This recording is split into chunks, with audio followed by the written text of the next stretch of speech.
பிரியமானவர்களே, நாம் சிறு வயதில் ஒரு கதை கேட்டிருப்போம். ஒரு காகம் அங்கும் இங்கும் அலைந்து திரியும். அப்பொழுது அதற்கு தண்ணீர் தாகம் ஏற்படும். தண்ணீர் கிடைக்காது.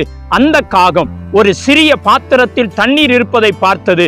ஆனால் அந்த பாத்திரத்தில் குடிக்க முடியாத அளவுக்கு தான் தண்ணீர் இருந்தது. அந்த காகம் என்ன செய்யலாம் என்று யோசித்த போது அருகில் நிறைய சிறு கற்கள் இருந்தது. அதில் ஒவ்வொரு கல்லாக எடுத்து பாத்திரத்தில் பொறுக்கி போட்டது. பாத்திரம் கல்லால் நிரம்ப தண்ணீர் மேலே வந்தது. பிரயாசப்பட்டது. அதற்கான பலன் தண்ணீர் கிடைத்தது.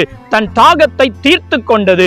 ஆம் தேவ பிள்ளைகளே, வேதம் கூறுகிறது, பிலிப்பியர் 2 அதிகாரம் 12 வசனத்தின் பின்பகுதியில், அதிக பயத்தோடும் நடுக்கத்தோடும் உங்கள் இரட்சிப்பு நிறைவேற பிரயாசப்படுங்கள். காகம் தன் சரீர தாகத்தை தீர்க்க பிரயாசப்பட்டு தன் தாகத்தை தீர்த்து கொண்டது. தேவ பிள்ளைகளே, உங்களுடைய இரட்சிப்பை காத்துக்கொண்டு அந்த இரட்சிப்பு நிறைவேற பிரயாசப்படுங்கள்.